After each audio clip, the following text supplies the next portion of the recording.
Bonjour, vous êtes la bienvenue sur ma chaîne YouTube Nadia Joktan TV. Vous vivez certainement en dessous de la vie que Dieu a prévue pour vous. Comment cela? Oui, parce que vous ressentez cette soif, cette insatiété, cette insatisfaction permanente.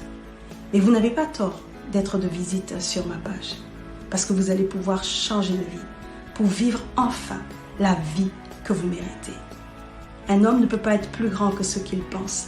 Alors, par des pensées structurantes que nous allons véhiculer à travers les différentes vidéos, vous allez pouvoir restructurer vos vies, avoir ce que vous allez voir, mais surtout, activer vos destins par des messages qui changent la vie. Vous n'avez pas grand-chose à faire. Je vous demande juste en un clic de vous abonner, de liker, de partager, de commenter, mais surtout de cliquer sur la cloche de notification pour avoir les dernières informations, événements et messages croustillants.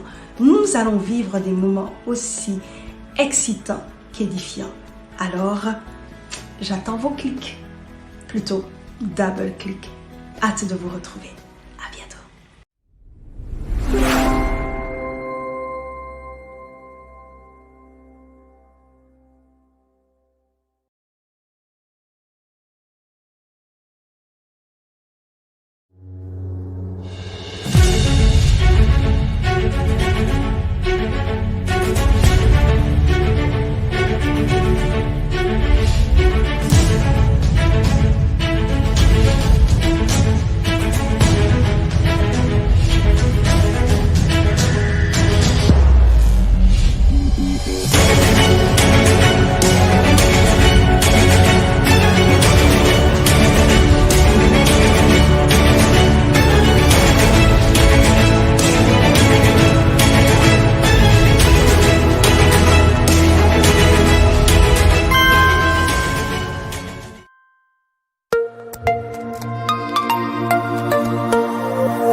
Bonjour, vous êtes la bienvenue sur ma chaîne YouTube Nadia Joktan TV.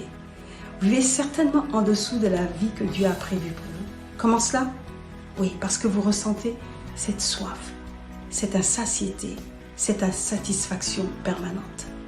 Mais vous n'avez pas tort d'être de visite sur ma page, parce que vous allez pouvoir changer de vie pour vivre enfin la vie que vous méritez. Un homme ne peut pas être plus grand que ce qu'il pense.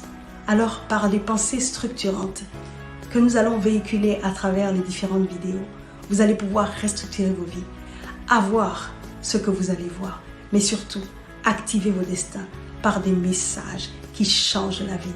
Vous n'avez pas grand-chose à faire. Je vous demande juste en un clic de vous abonner, de liker, de partager, de commenter, mais surtout de cliquer sur la cloche de notification pour avoir les dernières informations, événements et messages croustillants. Nous allons vivre des moments aussi excitants qu'édifiants. Alors, j'attends vos clics, plutôt double clic. Hâte de vous retrouver. À bientôt.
Bonjour, vous êtes la bienvenue sur ma chaîne YouTube Nadia Joktan TV.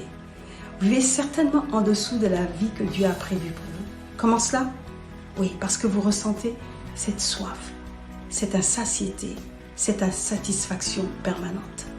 Mais vous n'avez pas tort d'être de visite sur ma page, parce que vous allez pouvoir changer de vie pour vivre enfin la vie que vous méritez.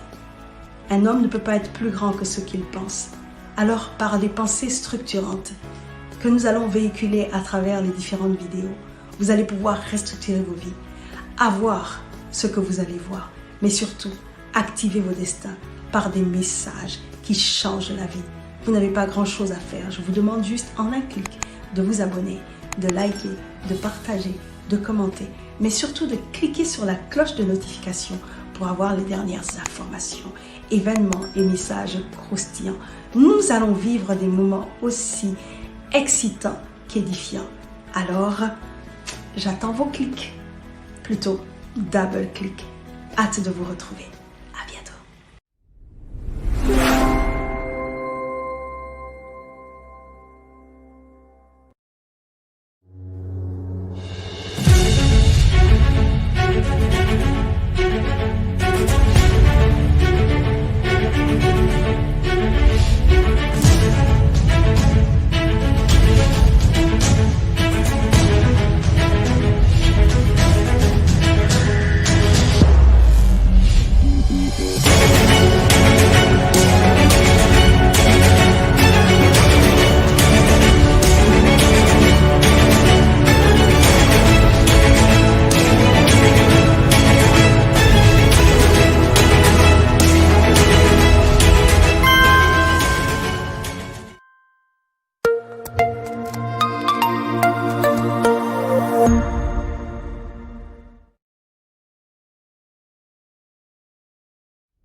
Bonjour, vous êtes la bienvenue sur ma chaîne YouTube Nadia Joktan TV.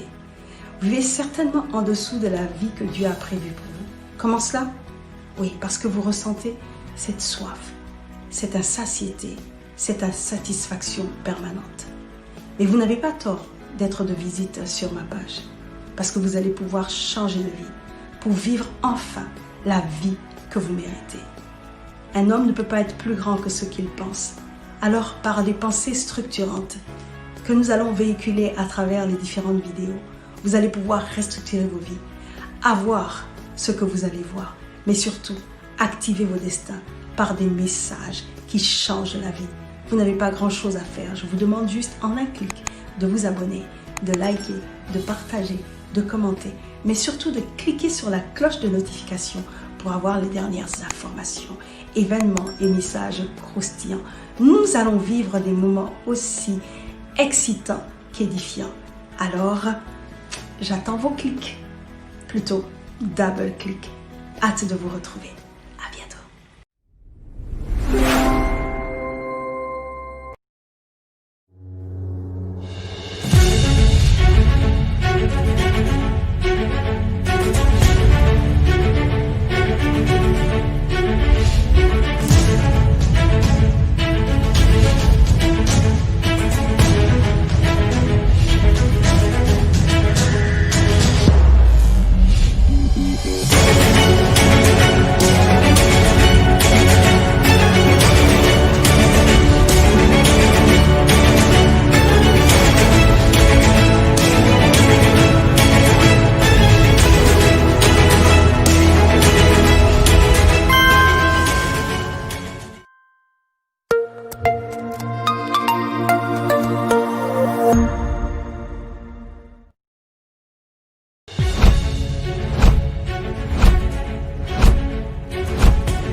Bonsoir, bonsoir à tous.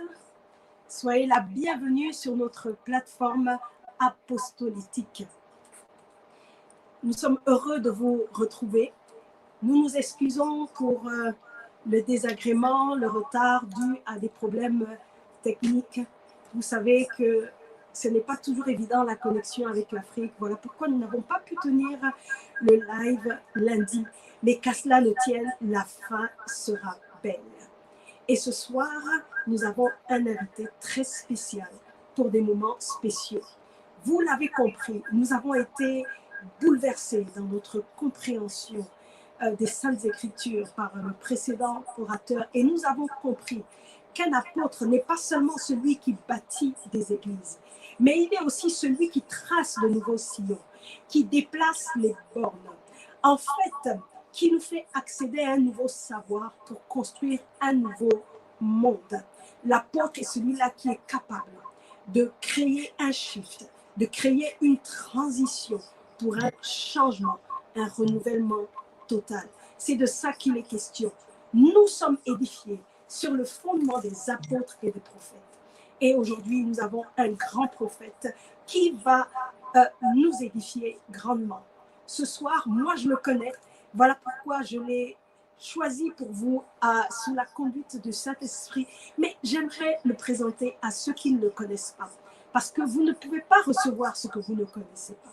Alors, cet homme que nous allons recevoir n'est autre que l'archevêque Guy Vincent Kodja, qui est né à Abidjan dans les années 60 au sein d'une famille catholique.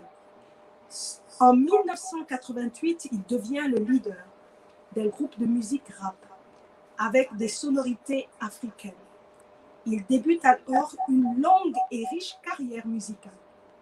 Pendant 25 années de carrière musicale, il fut d'abord administrateur au Burunda, puis superviseur général de la même boîte. Pendant ces mêmes années, parallèlement à son travail, il se faisait former bibliquement sans savoir que c'était pour son appel. Cette formation a duré de 1986 à 1998. Et en 1998, l'artiste Guy Vincent troque sa vie de faste à lampion de la gloire mondaine contre le costume du pasteur Kodja, Guy Vincent, homme de Dieu entièrement dévoué au ministère de l'Évangile. C'est en l'an 2000 qu'il mit sur pied la mission évangélique Grâce et Vie, McVie, pasteur de vision révolutionnaire qui permet aux chrétiens de renouveler leur intelligence et de manifester le règne de Dieu en vue du salut des âmes. Son ministère est confirmé par des signes et des prodiges conformes aux Écritures. Bien plus, son témoignage unique et la profondeur de son enseignement, dévoué de tout compromis avec des traditions humaines, ont rehaussé la respectabilité attachée aux serviteurs de Dieu en Côte d'Ivoire, en particulier, et dans le monde en général. D'abord élevé évêque élu en 2007, il fut consacré évêque en 2012. L'année d'après, c'est-à-dire en 2013, il est élevé au rang d'archevêque par l'archevêque J.P. Ackman, président mondial de TAPAC, Transatlantic Pacific Alliance of Churches, ce qui fait de lui le plus jeune archevêque de la TAPAC. Il est aussi le représentant de la TAPAC de toute l'Afrique de l'Ouest francophone. Diplômé en théologie, l'archevêque Kodja Guy Vincent est aussi expert en stratégie financière et coach de développement personnel. Son créneau est de révéler et de former les leaders générationnels. Il est marié et père de plusieurs enfants. Sans plus tarder, je sais que vous l'attendez. Nous l'attendons pour une belle finale. Jésus va marquer des buts dans vos vies à travers son serviteur. Alors recevons-le avec tous les honneurs et les acclamations qui lui sont dues. Des likes, des cœurs, des j'aime et des partages. Pour l'archevêque Guy Vincent.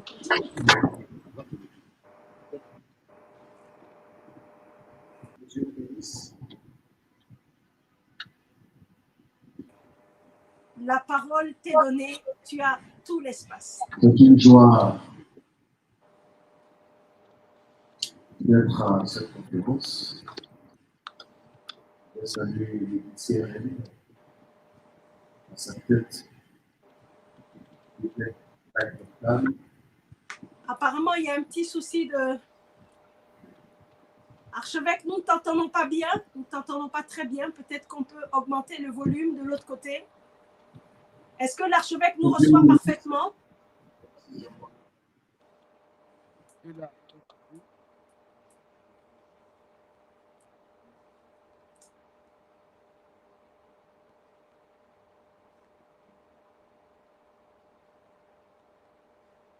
Archevêque, est-ce qu'on peut faire un test? Est-ce que l'archevêque peut dire quelque chose, une salutation?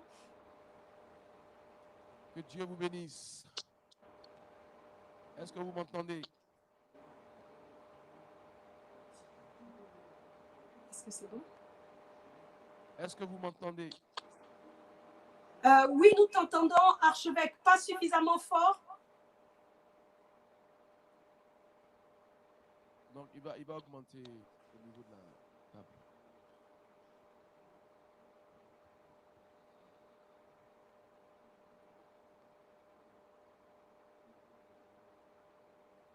Nous sommes impatients, mais nous allons encore faire quelques réglages. Nous vous demandons de faire preuve de patience. Nous attendons que du côté d'Abidjan, le volume soit augmenté. C'est bon? Tu m'entends?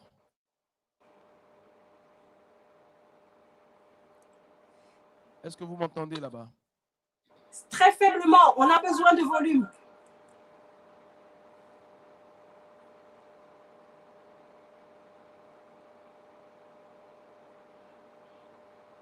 C'est de ton côté ou c'est de l'autre côté?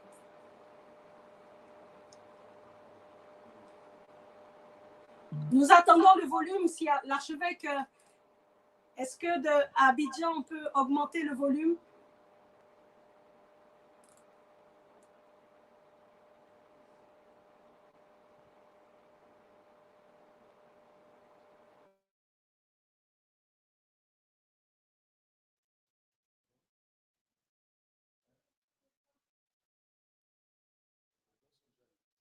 Pendant que le volume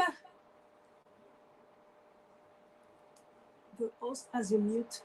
Apparemment, vous avez éteint le micro de l'autre côté. 1, 2. Oui, archevêque, est-ce que l'archevêque peut nous dire un mot? Je vais très bien.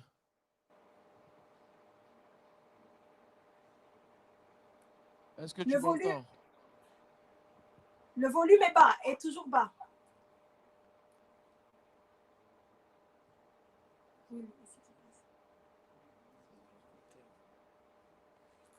Nous allons mettre une petite entracte en attendant de régler ce problème technique. Ne vous déconnectez pas. Nous ne lâchons pas.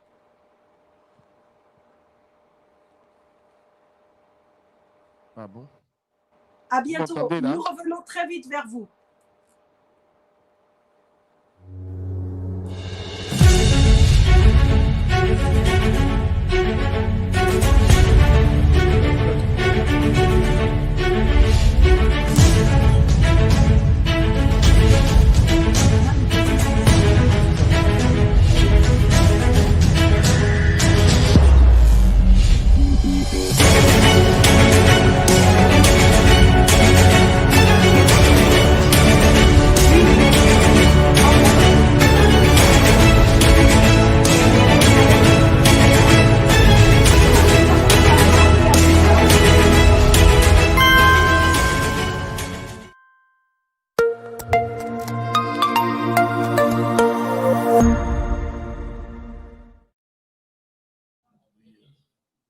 Ne passe pas. C'est pas qu'on passe.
Bonjour, vous êtes la bienvenue sur ma chaîne YouTube Nadia Joktan TV. Vous vivez certainement en dessous de la vie que Dieu a prévue pour vous. Comment cela? Oui, parce que vous ressentez cette soif, cette insatiété, cette insatisfaction permanente.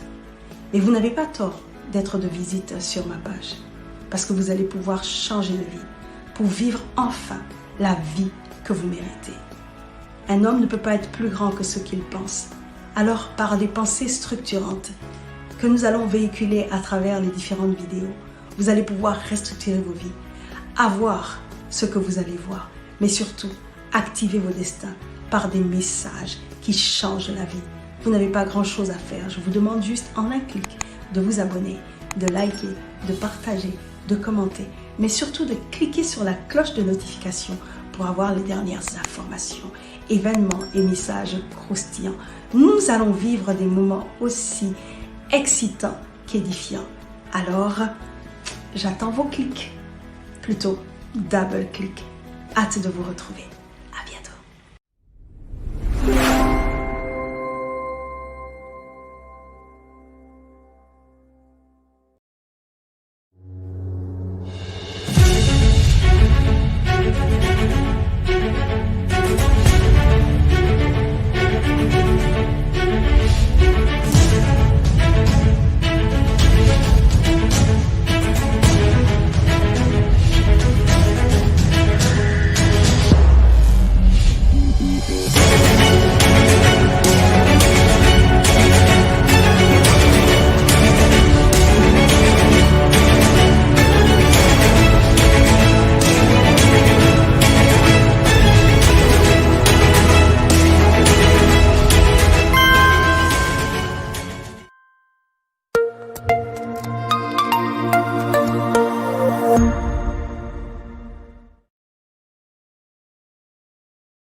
Bonjour, vous êtes la bienvenue sur ma chaîne YouTube Nadia Joktan TV.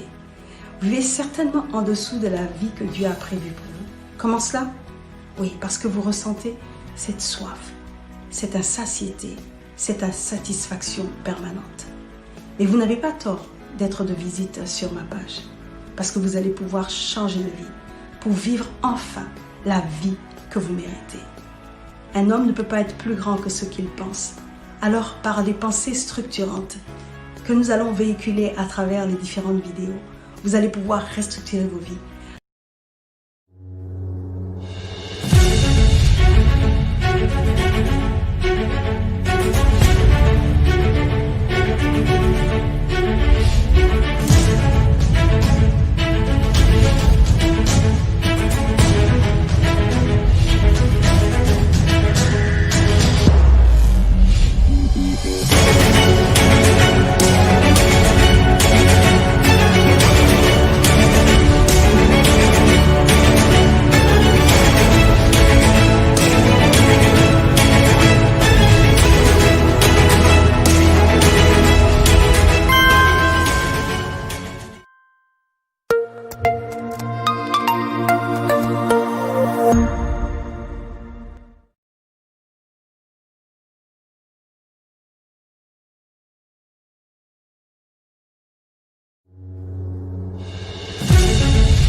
Bonjour, vous êtes la bienvenue sur ma chaîne YouTube Nadia Joktan TV. Vous vivez certainement en dessous de la vie que Dieu a prévue pour vous. Comment cela? Oui, parce que vous ressentez cette soif, cette insatiété, cette insatisfaction permanente. Mais vous n'avez pas tort d'être de visite sur ma page, parce que vous allez pouvoir changer de vie pour vivre enfin la vie que vous méritez. Un homme ne peut pas être plus grand que ce qu'il pense. Alors, par des pensées structurantes que nous allons véhiculer à travers les différentes vidéos, vous allez pouvoir restructurer vos vies, avoir ce que vous allez voir, mais surtout activer vos destins par des messages qui changent la vie. Vous n'avez pas grand-chose à faire. Je vous demande juste en un clic de vous abonner, de liker, de partager, de commenter, mais surtout de cliquer sur la cloche de notification pour avoir les dernières informations, événements et messages croustillants. Nous allons vivre des moments aussi excitants qu'édifiants. Alors, j'attends vos clics, plutôt double clic. Hâte de vous retrouver. À bientôt.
Oui, rebonsoir à tous. Nous sommes de retour et j'espère que vous aussi. Nous relançons de plus belle ce live. Vous savez que plus votre vision est grande, plus vous voulez faire de grandes choses, plus vos ennemis seront acharnés et nombreux. Mais nous ne sommes pas des lâcheurs, nous sommes des gagnants. Les gagnants ne lâchent jamais et les lâcheurs ne gagnent jamais. Donc, si vous êtes des gagnants, envoyez des likes, nous ne lâchons rien. Et nous savons que Dieu nous prépare de grandes choses. Voilà. Alors, nous laissons la parole et toute la place à l'archevêque Kodja maintenant, que nous recevons avec les honneurs qui lui sont dus. J'aimerais voir vos acclamations en émoticône. Souhaitez-lui la bienvenue. Bonsoir. Voilà. Et c'est parti. Amen. Que Dieu vous bénisse. Je suis très heureux d'être avec vous ce soir. C'est un privilège pour moi. Je vais saluer l'Église syrienne et à sa tête l'évêque Mike Joktan et son épouse Nadia Joktan qui me font l'honneur de partager ce moment avec vous. Alors, le thème que je veux partager avec vous, je l'ai intitulé « Au-delà de la stratégie qui te fait accéder au trône ». Parce qu'on me posait la question de savoir est-ce que les chrétiens ont le droit de faire la politique ou pas. Et c'est par rapport à ça que j'ai choisi ce message. Je voulais d'abord Dieu Tout-Puissant, Dieu d'Abraham, d'Isaac et d'Israël, te rendre grâce pour ce moment que tu as rendu disponible. Je prie, mon Dieu, mon roi, que tu sois au commencement à la fin de ce moment, qu'au commencement à la fin de toutes choses. Père, je ne connais rien, c'est toi qui m'apprends toutes choses. Je prie que tu m'enseignes par ton onction, que tu m'inspires par ton Esprit Saint, afin que je puisse parler de ta part, quoique je n'en sois pas digne. Mais il t'a plu que ce soir, je me tienne à ce pupitre pour annoncer les oracles. dispose les cœurs, dispose l'atmosphère, afin que ta parole, qui est esprit et vie, soit gravée sur la table de nos cœurs. Père, que je disparaisse afin que toi tu apparaisses. Que je diminue afin que toi tu croisses. Afin que, à la fin de cette réunion, toi seul sois glorifié. Gloire, honneur, élévation te reviennent pour des siècles et des siècles. C'est par Jésus-Christ, notre Seigneur et notre Sauveur, que j'ai prié. Amen. Donc, je disais que le thème de mon message, je l'ai intitulé « Au-delà de la stratégie qui te fait accéder au trône ». Donc, vous devez savoir qu'en tant que chrétien, en tant que fils de Dieu, né de nouveau par Jésus-Christ, avec Jésus-Christ ayant le sacerdoce royal, ça veut dire que chacun d'entre nous est appelé à accéder à la royauté. Et c'est les clés que je veux partager avec vous ce soir. Nous allons prendre nos Bibles dans le livre de 1 Samuel 16, versets 10 à 13. 1 Samuel 16, versets 10 à 13. Allons-y. Isaïe fit passer ses 7 fils devant Samuel, et Samuel dit à Isaïe, « L'Éternel n'a choisi aucun d'eux. » Puis Samuel dit à Isaïe, « Sont cela tous tes fils ?» Et il répondit, « Il reste encore le plus jeune, mais il fait paître les brebis. » Alors Samuel dit à Isaïe, « Envoie le chercher, car nous ne nous placerons pas avant qu'il ne soit venu ici. » Isaïe l'envoya chercher. Or, il était blond, avec des yeux, avec de beaux yeux et une belle figure. L'Éternel dit à Samuel, « Lève-toi, oins-le, car c'est lui. » Samuel prit la corne d'huile et l'oignit au milieu de ses frères. L'Esprit de l'Éternel saisit David à partir de ce jour et dans la suite. Samuel se leva et s'en alla à Rama. Que Dieu bénisse sa parole. Nous connaissons tous cette histoire. Le côté que je vais ressortir, c'est que David, étant prédestiné à devenir roi, ne le savait pas lui-même. Donc un jour, le prophète Samuel va trouver son père pour lui dire « On va faire offrir un sacrifice ».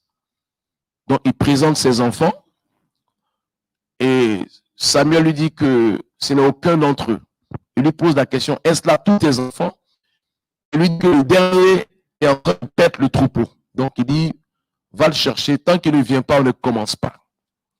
Donc pour dire que lorsque vous êtes prédestiné, vous n'êtes jamais en retard, vous êtes à l'heure. Le temps que Dieu a arrêté pour vous, même si vous n'êtes pas là, on ira vous chercher. Donc la question qu'on m'avait posée par rapport à ce message, est-ce qu'un chrétien ou un croyant doit faire de la politique? Et ma réponse est oui, dans le sens où les décideurs de ce monde sont les politiciens et les hommes d'affaires. Donc ça veut dire que si nous les chrétiens, nous ne faisons ni la politique, ni les affaires, ne soyons pas surpris que dans nos églises, il n'y ait pas de ministre, il n'y ait pas d'hommes d'affaires. Alors que la Bible dit que nous mangerons les meilleures productions, nous sommes la tête et non la queue. Donc je reviens à l'histoire de David. On envoie chercher David. Et lorsque Samuel voit David, Dieu lui dit, c'est lui, oins-le. Et David, lorsqu'il oint David, l'onction le saisit. Lorsqu'il réveille, la Bible dit qu'il s'éleva à la Rama. Alors que Dieu est venu oindre David en tant que roi. Normalement, après avoir reçu l'onction royale, il devait aller au palais. Mais nous constatons que David va à Rama. Et dans sa personne appelée Sa Majesté, personne n'a appelé mon roi, il est retourné à Rama. Donc ça veut dire que David sait qu'il avait été un roi, mais chose extraordinaire, c'est que après le fait que David ait été choisi par Dieu comme roi, David se retrouve comme valet dans le monde de Dieu qui est Saül. Donc nous constatons que celui que Dieu a choisi n'arrive pas à accéder au trône, et celui que Dieu n'a pas choisi est toujours sur le trône. David sait qu'il est roi, mais il ne peut pas accéder au trône. Pourquoi? Parce qu'il n'a ni le pouvoir, il n'a ni les moyens, il n'a ni la stratégie. Donc, malgré le fait que Dieu l'a choisi, il ne peut pas entrer dans sa destinée. C'est pour ça que je dis au-delà de la stratégie. Donc, avant d'entrer dans ta destinée, il te faut avoir une stratégie. Et malheureusement pour David, il n'avait pas de stratégie pour le moment. Donc, il est resté dans la même situation. Tout le monde savait que c'était le futur roi, mais personne ne l'a aidé à entrer dans sa royauté. Pour dire que votre destinée est votre combat personnel. Personne ne se battra pour vous jusqu'à ce que vous rencontrez la personne qui vous aidera à entrer dans votre destinée. Donc, David reste dans cette position-là pendant plusieurs années. Donc, il a fallu que Saül meure. C'est lorsque Saül est mort que David allait devant la face de Dieu et il a posé la question à Dieu de savoir est-ce qu'il doit aller à Juda. Donc, Dieu lui dit, tu peux aller à Juda. Et il va à Juda et Juda qui attribue et il se fait poindre comme roi à Juda. Sauf que Dieu l'a oint en tant que roi de tout Israël. Mais nous constatons que David est roi de Juda. Et il est resté roi de Juda pendant 7 ans. La question que je me pose, Dieu l'a-t-il choisi comme roi d'Israël ou pas? Parce que malgré le fait que Dieu l'a choisi, nous constatons qu'il reste en galère pendant plusieurs années jusqu'à ce que Saül meure. Et même lorsque Saül meurt, il n'arrive même pas à accéder. Parce qu'à 2 reprises, il a eu l'opportunité de tuer Saül. Parce que lorsque Saül a su que son successeur direct était David, il voulait faire mourir David. Et à 2 reprises, Dieu avait offert l'opportunité à David de tuer son ennemi. Mais ayant la crainte de Dieu, il a refusé parce qu'il a estimé que Saül était loin d'éternel. Donc, il était important que Dieu s'en charge. Sauf que Dieu s'en est chargé. Mais Saül est resté 40 ans. Donc, moi, j'aurais été à sa place. Ce qu'il avait à faire, c'est de poser la question à Dieu. S'il devait le tuer ou pas. Mais il n'a pas osé le faire. Il n'a pas posé la question.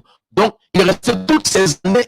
Et c'est lorsque Dieu a voulu frapper Saül, lorsque Dieu a décidé la mort de Saül, que Saül est mort.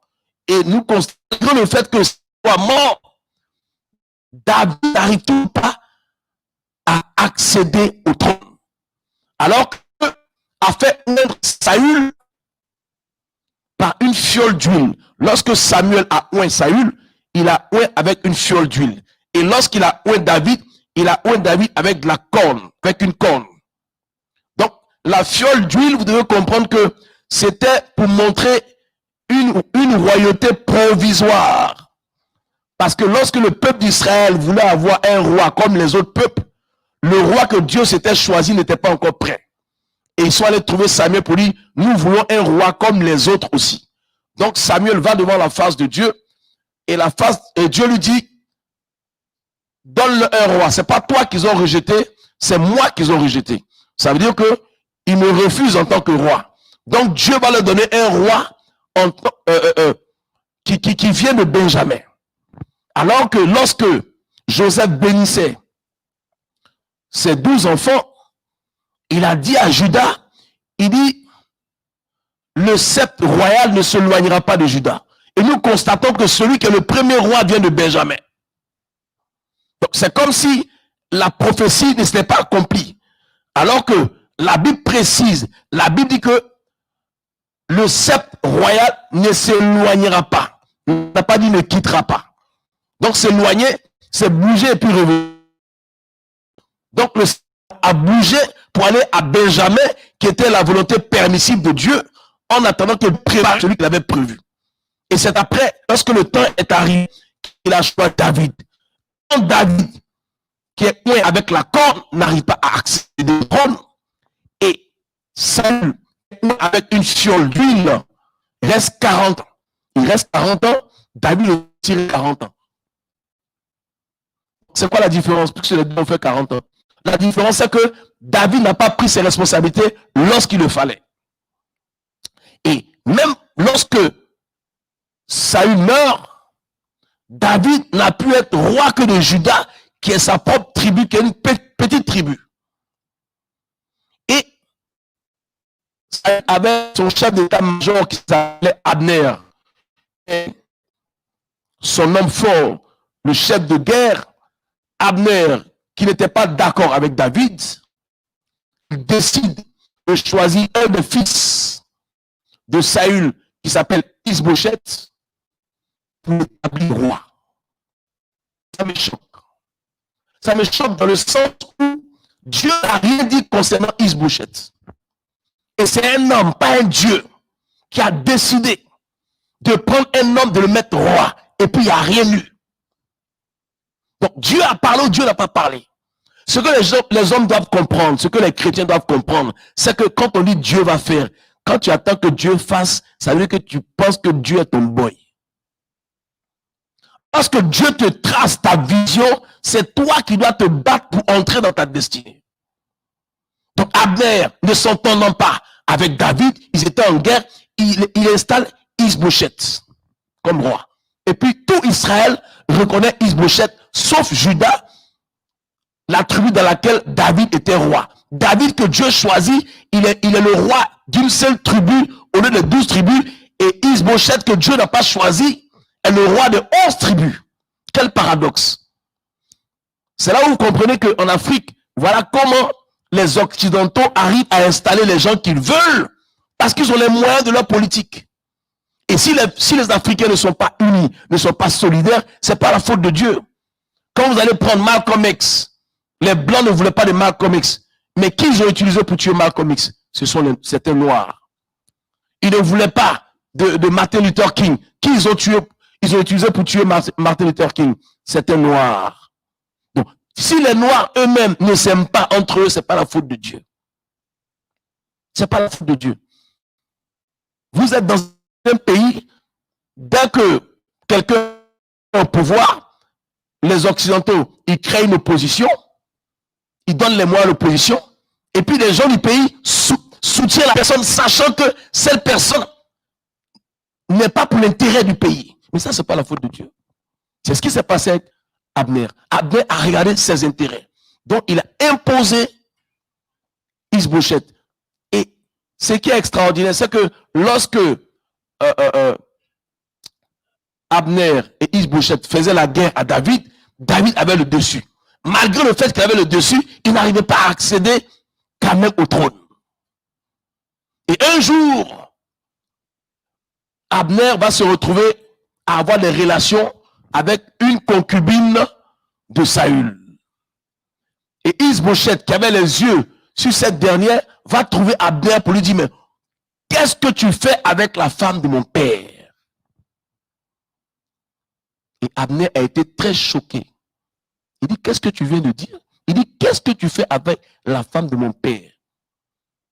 Il dit, toi, tu peux me dire ça? Il dit, est-ce que j'ai la tête d'un chien? Il dit, j'aurais pu te livrer à David. J'ai protégé ta famille. J'ai protégé les amis de ton père pour que tu sois, je t'ai mis sur le trône. Et pour me remercier, c'est ce que tu me dis. À partir d'aujourd'hui, tu ne seras plus roi. Puisque c'est un homme qui l'a mis. Donc c'est un homme qui l'a démis.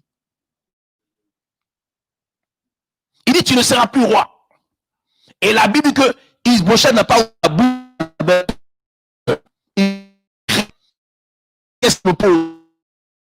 Supposons que Is-Bosheth n'ait pas été ingrat avec Abner. Que serait devenu David? Puisqu'il n'a pas aucun moyen d'accéder à son propre trône. C'est pour ça que vous comprenez souvent, il y a des personnes qui sont appelées à un grand avenir et ils se retrouvent à devenir des drogués, des alcooliques. Pourquoi? Parce qu'ils sont au mauvais endroit, au mauvais moment, ils ont fait le mauvais choix. Même dans votre destinée, il y a le libre arbitre. Quand Dieu trace une destinée pour vous, vous avez le libre arbitre. Ça veut dire que vous allez assurer vos choix et vos décisions. Si Dieu t'a appelé à réussir et que tu ne marches pas avec des gens qui veulent réussir, tu ne réussiras pas. Et ça, c'est pas la faute de Dieu. Vous allez voir qu'il y a des gens que vous avez connus à l'école, très intelligents, brillants, et puis on dit, bon, il est devenu un drogué, il est devenu un alcoolique. Pourquoi? Parce que lui-même ne croyait pas à sa destinée, comme Esaü qui a vendu son droit d'aînesse. Quand tu vends ton droit d'aînesse et qu'on donne la bénédiction à l'aîné, il ne faut pas te plaindre. Je reprends. Quand tu vends ton droit d'aînesse, ça veut dire que tu n'es plus l'aîné. Donc quand la bénédiction qui est réservée pour l'aîné revient à celui qui a racheté ton droit d'aînesse, tu ne peux pas te plaindre, tu ne peux pas réclamer ton droit d'aînesse. C'est ça la justice. Donc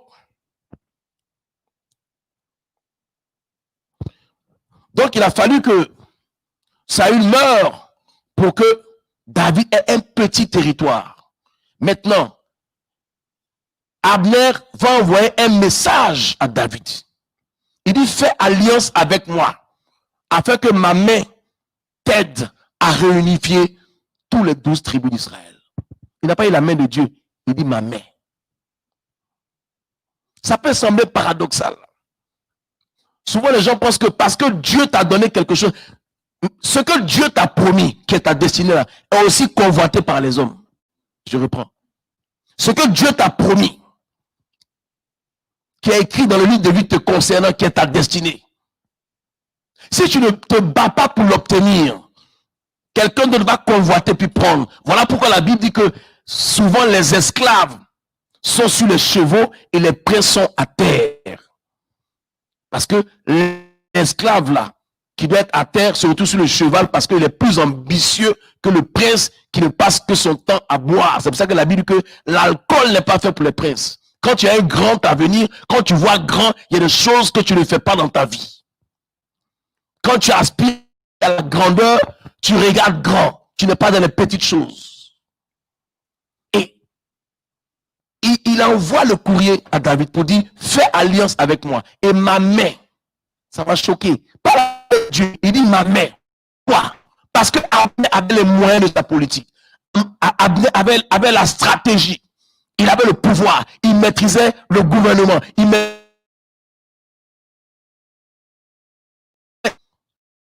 la tribu. Il dit, moi, je vais t'aider. Il ne dit pas que c'est un problème de femme.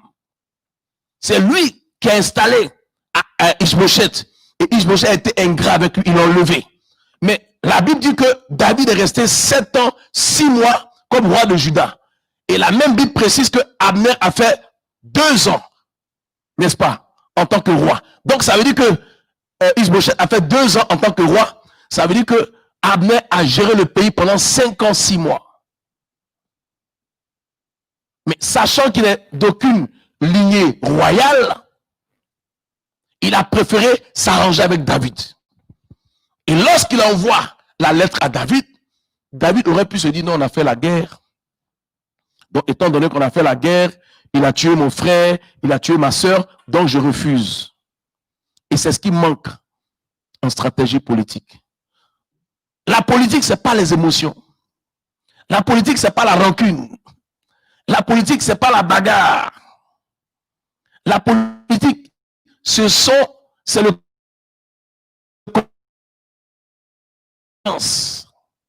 donc on dit besoin d'Abner pour accéder aux 12 tribus d'Israël, pour devenir le vrai roi d'Israël. Ils ont fait la guerre. Il y a des gens qui sont morts de part et d'autre dans les 2 camps. Mais David s'est mis au-dessus de ses frustrations. Il s'est mis au-dessus de ses intérêts. Il a pensé à l'intérêt général et il a accepté de faire alliance avec Abner parce qu'il avait besoin d'Abner. Abner avait l'appareil politique du pays. Abner avait l'armée. Il avait le gouvernement. Il fallait que Abner puisse convaincre la tribu, la famille de Saül pour que David soit le roi. Et ça, David ne pouvait pas le faire. Parce qu'il n'y a pas longtemps, ils étaient encore en guerre. Et c'est ce qui manque en politique ici. Aujourd'hui, la politique est devenue haineuse. Et vous devez comprendre que les Africains et les Occidentaux, n'ayant pas la même conception de la politique, vous comprenez que lorsqu'on veut nous imposer la démocratie, ça ne marche pas.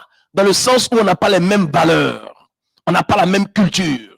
C'est comme quelqu'un qui chose 45 ou vous voulez qu'il porte 43. Il aura mal aux pieds. Donc on doit tenir compte de nos cultures, de nos valeurs, de nos traditions. Et puis, notre politique à nous. Voilà pourquoi la démocratie ne marche pas en Afrique, parce que ce n'est pas une pointure africaine. Donc, David accepte. C'est pour ça que je dis, ça ne sert à rien de mourir pour un homme politique. Parce que l'homme pour lequel tu t'es fait tuer là, demain il va faire alliance avec celui à cause de qui on t'a tué. Je réponds. Ça ne sert à rien de mourir pour un homme politique parce que l'homme politique pour lequel on t'a tué, demain va se réconcilier avec celui à cause de qui on t'a tué. Il va faire alliance avec lui pour accéder au trône. Donc on ne fait pas la politique avec la passion. On fait la politique avec l'intelligence. On fait la politique avec la tête. On ne fait pas la politique avec les muscles. On fait la politique avec stratégie. David fait venir Abner. Il tisse l'alliance. Il dit, tisse alliance avec moi afin que ma main t'aide à réunifier. Pourquoi? Il met pour préalable l'alliance d'abord. Parce qu'il sait que en tissant l'alliance avec lui, David ne peut pas trahir l'alliance. Donc ça veut dire que quand on est allié, on ne trahit pas. Parce que quand vous tissez une alliance, Dieu est témoin, les anges sont témoins, les démons. Celui qui ne respecte pas l'alliance sera frappé. Donc il a exigé que David fasse alliance avec lui avant qu'il l'aide à accéder au trône. Et qu'est-ce qu'il va faire? Lorsqu'ils font l'alliance, il va rencontrer les anciens nuitamment, secrètement. Et puis il leur parle. Il dit, prenez David. Parce que David est le choix de Dieu. Donc ça veut dire qu'il savait avant, mais ça ne l'arrangeait pas. C'est ça la politique. Ses intérêts n'étaient pas avec David. Avec Ibochet, il pouvait le contrôler, mais il ne pouvait pas contrôler David. Mais vu que la situation a changé, de toute façon, David est le choix de Dieu. Il dit, vous-même, vous avez choisi David. Vous savez que Dieu a choisi David. Et dans la Bible dit que Dieu avait choisi Samson pour commencer à libérer le peuple d'Israël des mains des Philistins. Et David allait venir libérer. Donc, c'est quoi son plan? Donc, au-delà de la stratégie, ce qu'il doit suivre, c'est le plan. Donc, le plan qu'il va présenter au peuple, c'est de mettre l'intérêt du peuple avant tout. De mettre la volonté de Dieu devant eux. Pour dire que Dieu même avait choisi David, vous le saviez. Dieu a dit que c'est David qui va libérer. Donc, il présente leur intérêt pour qu'ils acceptent. Il va jusqu'à convaincre même la famille de Saül. Et ils acceptent. Amen. On va aller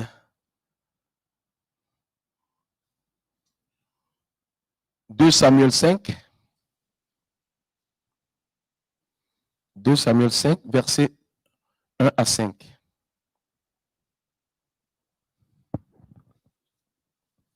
Toutes les tribus d'Israël vinrent auprès de David à Hébron et dirent, « Voici, nous sommes tes os et ta chair. Autrefois déjà, lorsque Saül était notre roi, c'est toi qui conduisais et qui ramenais Israël. L'Éternel t'a dit, tu pèteras mon peuple d'Israël et tu seras le chef d'Israël. » Ainsi, tous les anciens d'Israël vinrent auprès du roi à Hébron, et le roi David fit alliance avec eux à Hébron devant l'Éternel. Ils joignirent David pour roi sur Israël.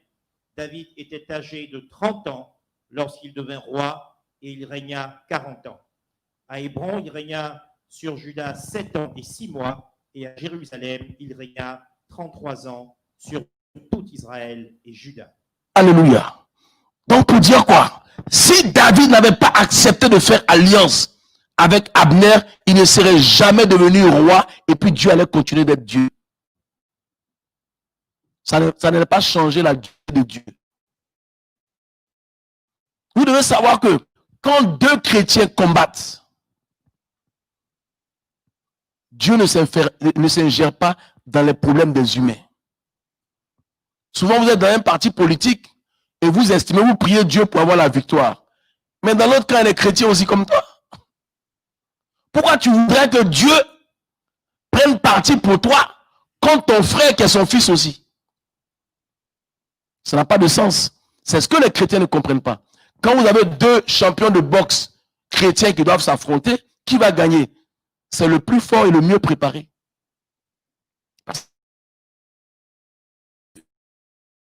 Deux enfants se battent, Dieu il tranche. Il ne prend pas parti pour un contre l'autre. C'est ce que les gens ne comprennent pas. Donc, ça, si vous voulez devenir grand, vous devez avoir une stratégie. Et au-delà de la stratégie, vous devez avoir un plan. au-delà du plan, il faut un timing. C'est-à-dire que le bon temps, le bon moment. Un moment, Jésus dit à ses disciples, il dit, vendez tout ce que vous avez et puis achetez des armes pour me protéger. Pourquoi? Parce qu'il connaissait le temps que Dieu avait prévu pour lui. Et les gens voulaient le tuer avant le temps. Donc, il connaissait le timing. Il s'est fait protéger jusqu'au temps marqué par Dieu. Donc, dans tout ce que vous faites, si vous ne respectez pas le temps, vous pouvez échouer. Souvent, vous voyez des gens qui se disent qu'ils ont un appel. Ils disent, bon, Dieu m'appelle, et puis il arrête de travailler. Parce que Dieu l'a appelé.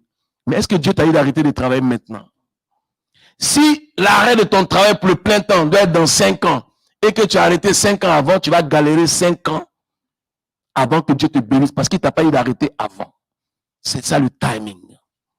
Lorsque Esther voulait sauver le peuple d'Israël vis-à-vis d'Aman, lorsqu'elle est rentrée en jeûne, dès le lendemain, le roi était disposé. Mais elle a dit, fais venir Aman demain. Elle a attendu le timing. Elle a fini son jeûne. Elle a respecté les 3 jours. Et quand le temps est arrivé, elle a présenté la situation et Dieu a agi. Amen. Donc, au-delà de la stratégie, il y a le plan. Au-delà du plan, il y a le timing.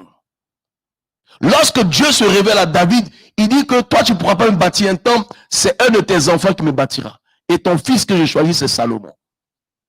Et David, dans sa vieillesse, il en a parlé à Bathsheba, qui est la mère de Salomon. Et un jour, Adonijah, qui est son frère aîné, qui vient après Absalom qui est mort, voyant que son père était vieux, il prend des chats, il met 5 gardes, et puis il commence, il dit c'est lui le roi. Et pendant qu'il disait qu'il était le roi, il paradait dans la ville, le roi n'a rien dit. Il organisait des festins. Donc tout le monde le considérait comme le roi, puisque le roi David était vieux. Nathan va aller trouver Bathsheba pour lui dire, sais-tu que Adonijah est devenu roi sans que le roi le sache? Il dit, voici ce que tu vas faire. Il lui donne le plan.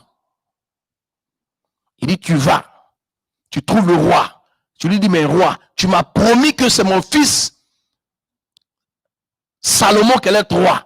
Et aujourd'hui, je constate que c'est Adonijah qui est devenu roi. Mais si Adonijah est roi, pourquoi tu ne m'as pas dit? Tu m'as promis aujourd'hui, moi et mon fils, nous sommes en danger. Il dit, pendant que tu seras en train de parler, je vais entrer comme si de rien n'était. Et puis je vais appuyer ce que tu as dit. On appelle ça la stratégie politique. C'est un prophète, c'est pas un politicien. Mais s'il n'avait pas une notion politique, il n'aurait pas pu amener Salomon à devenir roi. Donc, Bathsheba, elle rentre, elle se prosterne devant le roi, elle commence à pleurer. Tu m'as promis que mon fils allait être roi. Comment se fait-il que tu permets que Adonijah soit roi? Et je ne suis pas informé. Il a organisé des festins chez lui. Il n'a pas invité ton serviteur Salomon. Aujourd'hui, je me sens en danger. Pendant qu'elle parle, le prophète Nathan entre. Il se met à genoux. Il dit, mais roi, je ne savais pas que tu avais nommé Adonijah roi.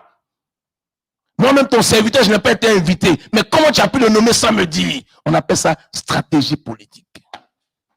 Il avait déjà préparé le terrain avant d'arriver devant le roi. Donc c'est grâce à Nathan que Salomon est devenu roi. Malgré le fait que Dieu a dit à David que Salomon allait être roi. S'il n'y avait pas eu cette stratégie, s'il n'y avait pas eu ce plan, Salomon ne serait pas roi et puis il n'y a rien. C'est ça que vous devez comprendre aussi. Vous pouvez être promis pour un grand avenir. Si vous n'êtes pas avec les bonnes personnes, si vous ne faites pas le bon choix, vous pouvez sortir de votre destinée prophétique. Donc, pour réussir, il y a 2 choses dont vous avez besoin. La première des choses, c'est d'avoir un prophète qui fera de votre destinée divine une destinée prophétique. Un prophète qui va vous dire ce que Dieu lui a dit vous concernant.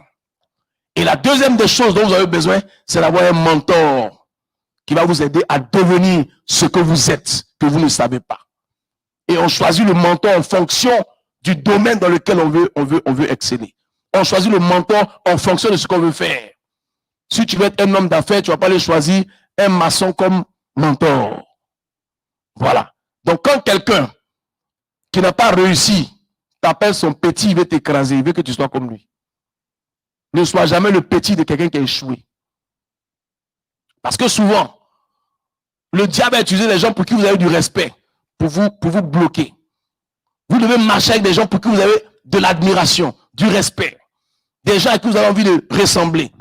Donc c'est lorsque vous aurez ces deux qualités de personnes que vous pourrez accéder à votre trône. Donc, Salomon ne sait toujours pas. Donc le roi, il dit à Nathan, il dit qui est dans la cour? Il y a le sacrificateur. Il dit bon, appelez-le. Allez prendre ma mule. Mettez mon fils Salomon sur la mule et puis dites vive le roi. Alléluia. Parce que ce qu'ils ont dit à David a chauffé le rognon de David. Ça veut dire que quelqu'un voulait usurper son titre de roi. Donc lui, en tant que David, il donne la royauté à qui il veut. Parce que normalement, chez les orientaux, c'est l'aîné qui doit être roi. Voilà pourquoi Adonijah s'est permis. Mais il ne savait pas que Dieu avait choisi. Même après, lorsqu'il s'est perdu, la royauté lui revenait. Mais que Dieu a voulu que ça revienne à Salomon. Donc, pendant que Adonijah était en train de fêter chez lui, ils étaient en train de consacrer Salomon comme roi. Et lorsqu'on entendait le bruit, eux-mêmes, ils ont entendu un bruit terrible. Et il y a quelqu'un qui est arrivé et dit, non, toi, tu es une bonne personne. Tu viens avec une bonne nouvelle. Il dit, oui, je viens avec une bonne nouvelle. Le roi David vient d'introniser Salomon comme roi. La Bible dit que lorsqu'il a parlé, les invités d'Adonijah ont commencé à quitter la fête. Parce que c'était des traites. Adonijah, il allait se mettre dans le temple, il a attrapé la corne. Parce qu'il avait peur qu'on le tue. Donc, pour accéder au trône, tu as besoin de rencontrer un mentor. Tu as besoin d'un père spirituel. Parce que 2 Chroniques 20 dit quoi? Il dit, j'ai envie de lire ça. C'est pas long, donc on va lire ça. 2 Chroniques 20.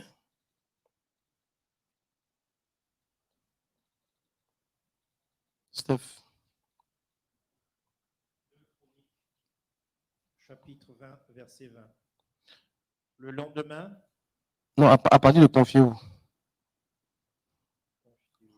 Confiez-vous en l'Éternel, votre Dieu, et vous serez affermis. Confiez-vous en ses prophètes et vous réussirez.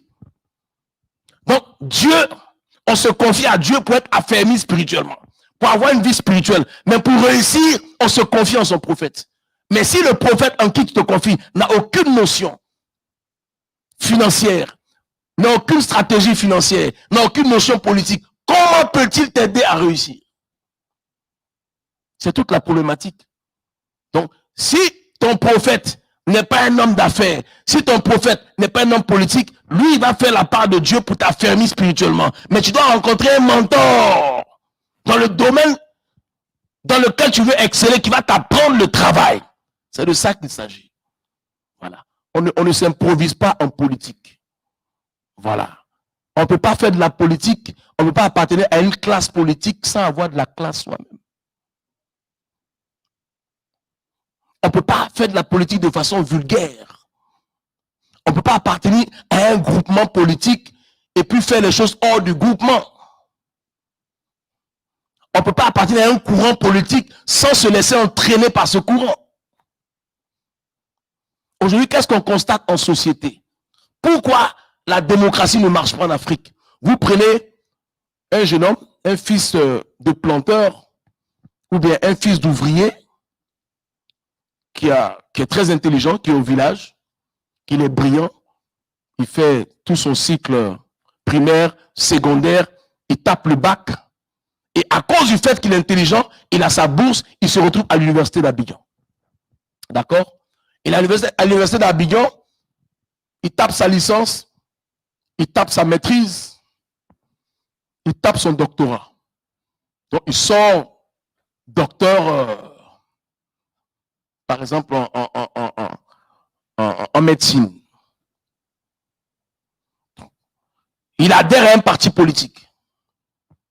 Et à cause du fait qu'il est docteur en médecine, ça le positionne dans son parti politique. Donc le parti politique, le leader devient président de la République. Et en tant que président, il choisit des personnes pour être député, pour être ministre, et puis lui, on le nomme ministre. Sauf qu'il est un ministre diplômé, mais sans éducation.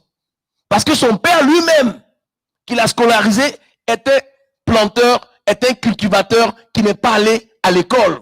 Donc, vous voyez des personnes diplômées, mais quand elles rentrent en politique, c'est elles qui créent le désordre parce que par manque d'éducation, chaque fois qu'elles parlent, elles mettent le feu aux poudres. La politique, c'est un métier. Si vous voulez faire de la politique, vous apprenez à faire la politique et vous la faites normalement. La politique où on fait couler le sang, c'est pas de la politique. C'est pas de la politique. Aujourd'hui, depuis la Deuxième Guerre mondiale, est-ce que vous avez vu les Occidentaux se battre entre eux? Ils parlent. Parce qu'ils ont acquis une maturité en politique qui les empêche de s'entretuer. La CPI a été créée pour les Africains. Ils n'ont même pas signé. Ils n'ont même pas signé même la charte pour appartenir à la CPI. Et puis ils amènent les Africains immatures en politique à la CPI. Parce que les Noirs, c'est facile de les diviser pour qu'ils s'entretuent. Il faut qu'on fasse la politique autrement. Voilà pourquoi les enfants de Dieu doivent entrer en politique afin de changer les choses. Apporter la politique de la paix, de la cohésion sociale, de l'amour du travail, de l'intelligence, le vrai leadership. Parce que les hommes politiques que nous voyons ont échoué. Et le temps est arrivé pour que l'Église prenne ses responsabilités, forme des leaders dans tous les secteurs d'activité, afin que ces leaders-là viennent changer les choses. C'est de ça qu'il s'agit. Donc, si, en tant que chrétien, vous êtes dans une église, vous voulez faire des affaires, faites des affaires. Vous voulez monter votre entreprise, montez votre entreprise. Vous voulez faire de la politique, faites de la politique. Ce n'est pas encore un péché. Parce que, voilà qu'on dit dans les églises, non, le chrétien n'a pas fait de politique. Quand le fidèle devient ministre, tu es content. En président, monsieur le ministre. Mais il a fait quoi pour être ministre? C'est pas politique. Ou il a fait quoi? Boxe. C'est la politique qu'il a fait pour devenir ministre. Donc, si on veut occuper les meilleurs postes du pays, la Bible considère en haut. Dieu nous met à la tête. Mais est-ce que de vous à moi, est-ce que les chrétiens sont à la tête? Si là où les décisions se prennent à l'hémicycle, s'il n'y a pas de chrétiens députés, comment voudrez-vous que les gens défendent les intérêts de l'église? C'est parce que les politiciens même sont gentils, qui tiennent compte de l'église. Mais il n'y a aucun chrétien là-bas. Il n'y a aucun croyant là-bas. Comment ils peuvent défendre, comment ils peuvent expliquer que l'église est une force pour le pays? Un pays où l'éternel est Dieu, c'est un avantage pour ce pays. On évite de vivre comme Sodome et Gomorrhe. Les gens ont la crainte de Dieu. Il y a des choses qu'on ne peut pas faire. On ne rentre pas dans l'abomination. On ne rentre pas dans la perversion, dans le désordre, parce qu'il y a un Dieu. Quand vous voyez les pays arabes, pourquoi ça fonctionne? Parce que ce sont des pays religieux où il y a des choses qui sont interdites. Et c'est ça qu'il faut. Et moi, je crois que la démocratie, c'est le moindre mal. Voilà. Vous allez voir tous les pays qui sont des royaumes, ils ont moins de problèmes que les républiques. Parce que la République n'est pas encore entrée dans la mentalité des Africains. Voilà. On ne peut pas faire de la politique et puis insulter un homme d'État, insulter un président de la République. C'est pas ça la politique. On peut critiquer, mais sans insulter. Parce que quand vous insultez un homme public qui est père de famille, mais il a des enfants qui suivent aussi Internet sur les réseaux sociaux. Quand vous insultez un homme de Dieu qui a des enfants, mais ces enfants aussi en souffrent.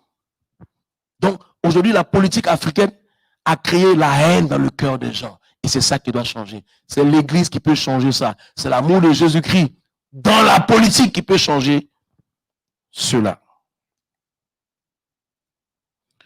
Ouais, Dieu donne Canaan au peuple d'Israël. Moïse meurt en chemin. Et lorsque Josué arrive à Canaan, il constate que Canaan est occupé. C'est-à-dire que Dieu te donne ce qui est occupé, mais il dit c'est pour toi. C'est comme un fouet te donne une maison. Est-ce que tu peux lui donner papier? Il te dit ça c'est ta villa. Il faut t'asseoir. Tu es content. Tu peux venir donner papier au fouet? Voilà, c'est comme ça que Dieu travaille. Quand Dieu te donne, tu dois te battre pour avoir. Dieu fait sa part. Toi, tu as ta part aussi à faire. Si David voulait s'asseoir sur ses lauriers, il ne serait jamais devenu roi. Et puis Dieu serait toujours Dieu. Donc, ce qui est ta destinée, ce qui te ressemble, c'est ce que tu prends. C'est pour ça que la Bible dit que depuis le temps de Jean-Baptiste, le royaume des cieux est forcé, seuls les violents s'en emparent. Si tu es timide, si tu es efféminé, c'est ton problème, ce n'est pas la faute de Dieu. David a voulu attendre que Dieu tue Saül pour lui. Il a tué, mais ça fait 40 ans. Ça a pris 40 ans de règne. Lui-même, David a fait 40 ans. Où est la différence? Parce qu'il n'a pas percuté. Amen. Voilà. Donc, la politique ne doit pas être basée sur un individu. La politique doit être basée sur un système. Voilà pourquoi les Blancs continuent de fonctionner, quel que soit celui qui accède au pouvoir. Le développement continue parce que ce n'est pas basé sur un homme. Quand on parle de système Foucault, c'est un système. Quand on parle de système France-Afrique, c'est un système, ce n'est pas un homme. Donc, quel que soit celui qui viendra, il va respecter le système parce que c'est le principe. Mais si vous mettez tout sur un homme qui est éphémère, un homme qui est de passage, s'il meurt, la vision s'arrête. Voilà la politique qu'on fait en Afrique. La politique tourne autour d'un homme. Et quand la personne n'est plus, voilà, aujourd'hui on voit tout le monde est au fautisme. Même ceux qui n'ont jamais vu au faux sont au fautistes. Parce qu'on met un système autour d'un homme. Voilà. C'est-à-dire que le développement doit continuer, quel que soit celui qui vient. Ça doit être une continuité. C'est ça qui est la vérité. Et je crois que les Africains ne sont pas assez matures en politique. Il faut que les gens fassent des formations politiques. Il faut qu'on fasse des formations politiques. Même en politique, quand tu appartiens, on a une formation politique. Mais est-ce que les gens qui sont dans les formations politiques sont formés en politique? Vous pensez que lorsque les gens vont faire sciences politiques, c'est parce qu'ils n'ont rien à faire? C'est parce que la politique est un métier. Et si vous n'avez aucune formation dans votre formation politique, vous connaîtrez la déformation politique. Voilà. Donc, quand vous avez une vision, la vision vous donne la synthèse. La synthèse vous donne l'antithèse. N'est-ce pas? C'est ça.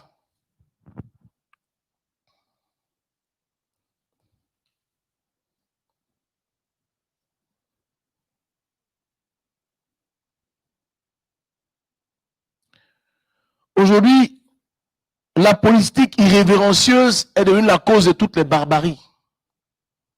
Les gens croient que c'est en faisant des combines en politique qu'on fait de la politique. Non, on fait la politique intelligemment. C'est le plus intelligent qui gagne.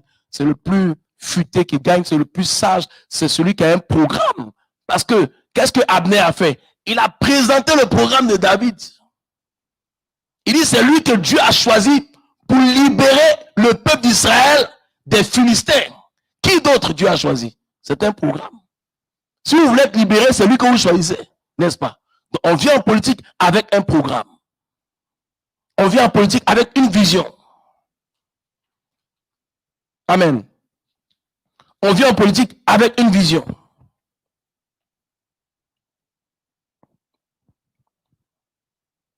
Donc la vision vous donne la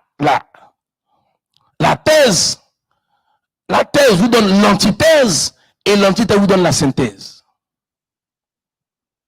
Donc, c'est une construction que vous devez avoir en politique. Donc, je récapitule. Si vous voulez être un bon politicien en tant que chrétien, vous devez avoir un père spirituel qui a une sagesse dans la spiritualité qui peut vous aider, qui peut vous conduire en politique et avoir un mentor politique qui a une expérience. Si vous voulez faire des affaires, vous devez avoir un mentor dans les affaires qui a une expérience dans les affaires. Vous devez apprendre. Le Seigneur a dit que celui qui veut être grand doit apprendre à laver les pieds des autres. C'est celui qui sert les autres qui devient grand. Lui-même, il a lavé les pieds des autres. On ne devient pas grand du jour au lendemain. La croissance se fait progressivement. Amen. Amen.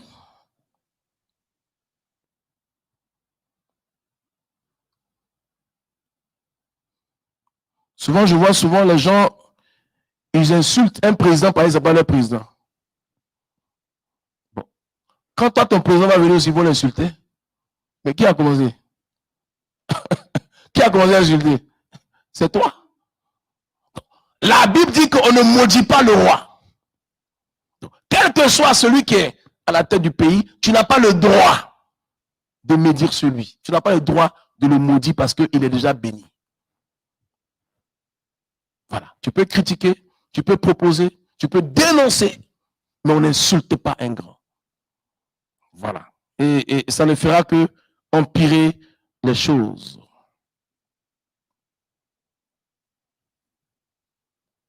Pour ma part, c'est ce que je voulais partager avec vous.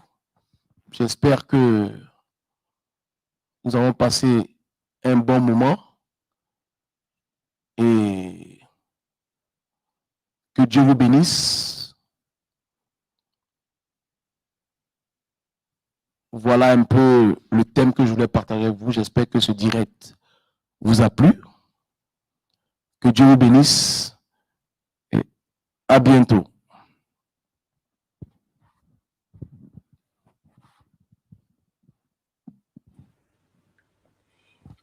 Waouh, c'était très fort, c'était vraiment du lourd. Je crois que vous en convenez avec moi. Quelle bénédiction. Nous bénissons l'Éternel pour la vie de l'archevêque Kodja. Vous l'avez compris, il faut une stratégie. Il faut la compétence pour régner sur la cité. Il faut que notre stratégie soit basée non autour d'un homme, mais sur un système. Nous avons eu beaucoup de difficultés à rentrer dans ce live, mais je bénis Dieu parce que les pensées qui devaient être communiquées l'ont été et parce que nous avons été impactés profondément, durablement, positivement, grandement. Si vous êtes d'accord avec moi, mettez des cœurs, des likes, des amen, des acclamations. Je bénis le Seigneur. Vous savez, le diable savait que ce que nous allions recevoir ce soir était excellent. Voilà pourquoi ce live a été très, très combattu. C'était la finale. Partagez ce live. Partagez-le dans vos églises. Voyez-vous, nous ne pourrons pas, en fait, conquérir ce pourquoi nous ne nous sommes pas préparés. Et la préparation, elle commence là, dans le mental, dans nos pensées. Si nous ne changeons pas nos pensées, si l'Église ne change pas ses paradigmes, l'Église sera toujours à la remorque de ceux qui dirigent aujourd'hui et qui dirigent demain. Mais si nous sommes transformés par le renouvellement de l'intelligence, grâce aux paroles que nous avons entendues pendant tout ce programme apostolique, alors nous allons être des hommes et des femmes nouveaux, transformés, capables donc de prendre les manettes de nos destins et de nos nations. J'ai été ravie vraiment d'être avec vous et de vous servir pendant tout ce programme. Merci à tous ceux-là qui ont été là depuis le début du programme apostolique. Merci pour votre soutien, merci pour vos témoignages d'appréciation, vos marques d'encouragement. Je veux remercier aussi tous mes orateurs.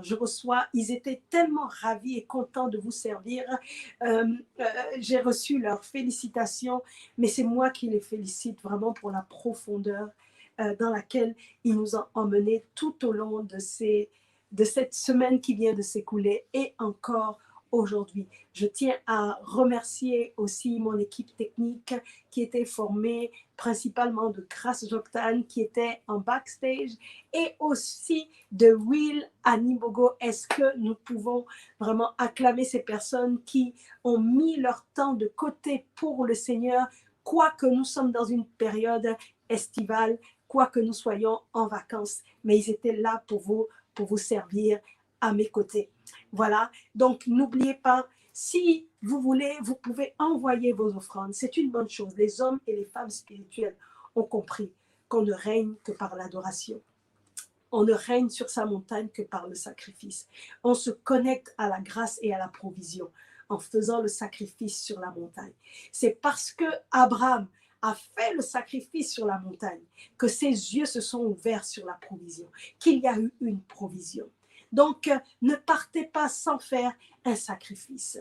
Vraiment, toutes les choses les meilleures coûtent les plus chères. Donc, n'ayez pas peur de faire une offrande de valeur. Vous avez le lien PayPal qui vous est envoyé. Si vous avez besoin de coaching, de mentor, je suis à votre service. Vous avez un numéro WhatsApp qui est affiché. Si vous avez besoin aussi de vous joindre, vous n'avez pas de communauté, vous cherchez une église, sachez que CRN Église de Paris-Est, qui a initié ce programme à travers moi, sera heureuse de vous recevoir. Dimanche prochain, nous serons au parc de Noisiel dans un concept inédit et nouveau de culte en attendant de rentrer dans notre nouvelle salle. Rejoignez-nous parce que les nouvelles choses sont belles. Donc, venez vivre la beauté de cette première fois de cette nouvelle église avec nous. Alors, que Dieu vous bénisse.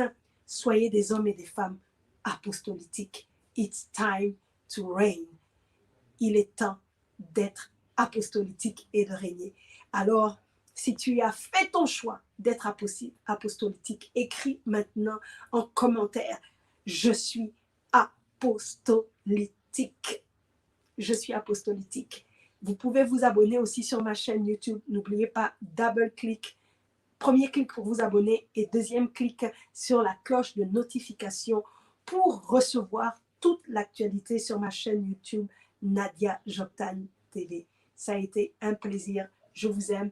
Je vous envoie plein de bisous, plein de cœurs.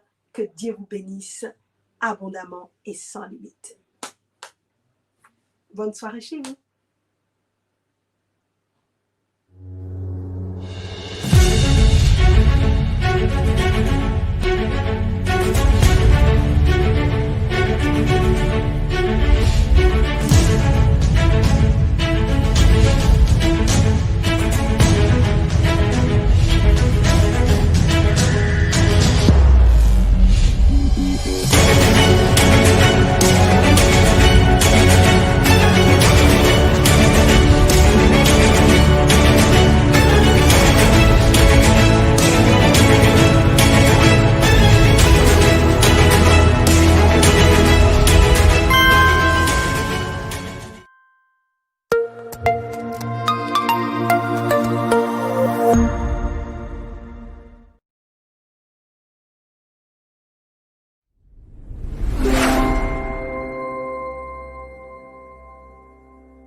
Bonjour, vous êtes la bienvenue sur ma chaîne YouTube Nadia Joctane TV.